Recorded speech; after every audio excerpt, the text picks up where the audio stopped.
Yeay, masih diombang obrolan anak muda Banten Baraya TV.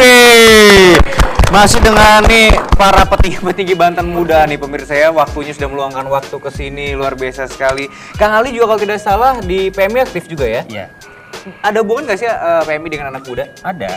Apa Kang Ali? Sedikit ya kita pengen tahu. Salah satu PMI itu bekerja atas dasar 7 prinsip. 7 prinsip Palang Merah dan Bulan Sabit Merah Internasional. Ada kesamaan dan lain sebagainya ya. Salah satunya kesukarelawan. Nah, unitnya itu salah satunya membina PMR.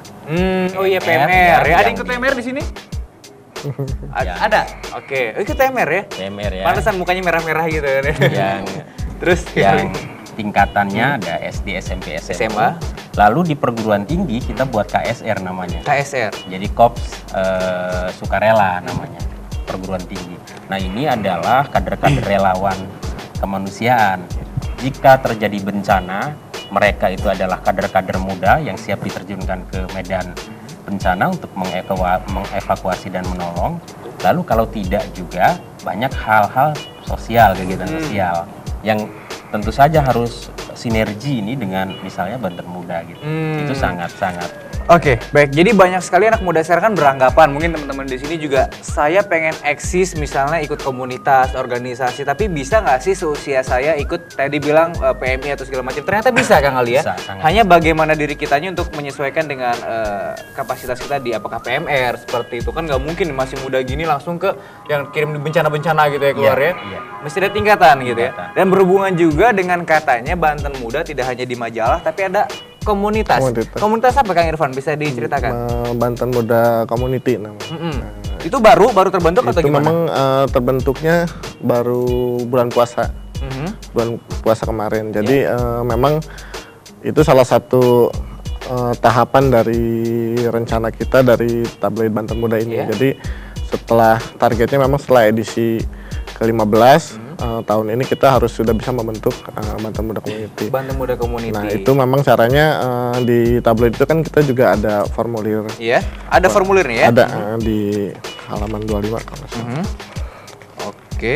Ada formulir komunitas Banten Muda. Kalau tertarik silahkan diisi, kemudian dikirim. Nanti kita akan akan koleksi datanya, database-nya. Nah, itu yang sampai sekarang alhamdulillah sudah mencapai hampir 300 orang. 300 orang. Ya, boleh tepuk tangan dong. 300 orang komunitas Banten Muda. Dancer juga ada ya sekitar itu? Gunakan mic-nya, Untuk saat ini sih hampir 150. 150 gabung ke Banten Muda jadi 450 nanti bisa ya. Luar biasa. Oke, jadi lebih ke fokus ke apa, Kang Irfan? Kalau jadi kita melihatnya ke depannya kita akan membagi sesuai divisi latar belakangnya. Artinya nanti ada yang di musik, ada yang di mungkin kebudayaan, ada nanti masing-masing itu akan bertemu seperti ini, misalnya yang musik bertemu dengan komunitas dancer atau bagaimana bersinergi membuat prestasi. Oke. Maaf saya potong sedikit. Saya sering sekali datang ke podium setiap hari Minggu ataupun hari-hari weekend itu banyak banget ya teman-teman komunitas mulai dari dance terus ada fans club shuffle apalah segala macam. Memang pusatnya itu kalau Kang Ali sendiri melihat alun-alun sendiri itu memang jadi pusat anak muda atau gimana Kang Ali? Ya tentu saja sebagian manfaat itu harus dipakai oleh anak muda. Karena kan itu ruang terbuka milik publik. Ruang publik. Selain malam ada angkringan yang dapat menghidupkan ekonomi mikro masyarakat. Dan itu bisa dipakai untuk siapapun tanpa terkecuali karena memang itu ruang publik. Dan saya apresiasi sekali terhadap kawan-kawan podium ini yang mereka menyatakan diri justice jalanan begitu street ya, tetapi berkreasi terus gitu. Dan di hal positif gitu ya. Dan barangkali ke depan ini juga harus dilihat oleh pemangku kebijakan kita bahwa ini adalah potensi-potensi yang terserap yang juga harus mendapatkan bimbingan, binaan dan sebagainya gitu. Oke, baik. Dan tidak menutup kemungkinan Banten Muda pun misalnya ini baru angan-angan lah, baru usulan ini ya iseng aja. Misalnya tiap hari Minggu kita community itu mewadahi teman-teman komunitas, tidak menutup kemungkinan kan ya?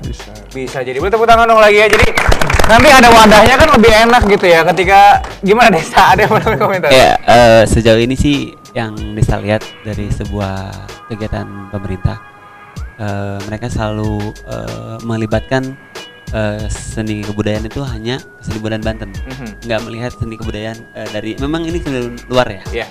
Cuman jangan melihat dari seseorang tidak cinta budaya Banten, tapi melihat seseorang yang punya kreasi, yang punya inisiatif untuk bisa menjadi motivasi yang lain gitu. Oke, jadi mungkin lebih memberikan ruang lah ya buat Ya, teman-teman betul, juga ya. karena memang kita tidak akan meninggalkan nilai-nilai budaya, Ya. tapi kita juga tidak bisa menutup bahwa perbaharuan ya sebenarnya. Ya, betul. Kang Mahdi nih kayaknya lebih paham. Bagaimana melihatnya nih Kang Mahdi perkembangan anak muda sekarang? Mungkin katanya Desta bilang event-event lebih banyaknya pemerintahan khususnya ada di tradisional, sedangkan kita ini dia anak-anak dancer gitu.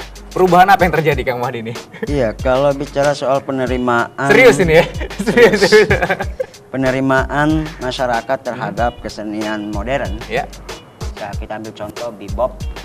Jangankan bebop, pantomim saja untuk di Banten itu belum memasyarakat. Masih dianggap sebagai sesuatu yang aneh. Sesuatu yang tidak memberikan manfaat apapun. Yang jikalau kita tilik sejatinya bahwa segala kreativitas itu muncul dari suatu hasil bisa dibilang perenungan. Misalkan kita contoh bebop, b-boy, itu kan lebih ke fisik. Ya. Secara tidak langsung itu juga melatih tubuh untuk melatih tubuh agar tetap bugar, agar tetap sehat. Karena gerakan-gerakan b-boy itu sendiri begitu atraktif, begitu ekspresif bagi saya. Yang Kang Mahdi pun belum tentu bisa ya. Yang mungkin saya sendiri belum bisa. Gitu. Karena ada atraksi-atraksi yang mungkin perlu teknik, Dan itu adalah suatu pembelajaran. Dan itu sebenarnya menarik ya, daya tarik ya sebetulnya. Sebenarnya menjadi daya tarik ketika itu dikemas. Misalnya bagaimana ketika b-boy dalam gerakan-gerakannya ini mengadopsi misalnya unsur-unsur budaya silatnya atau gimana gitu. Itu sangat dimungkinkan. Oke, dan Desta sudah melakukan ya? Pernah. Nanti kita akan bahas masalah penyatuan itu. Jadi jangan kemana-mana, tetap di Omuban. Obrolan anak muda Banten, Baraya TV.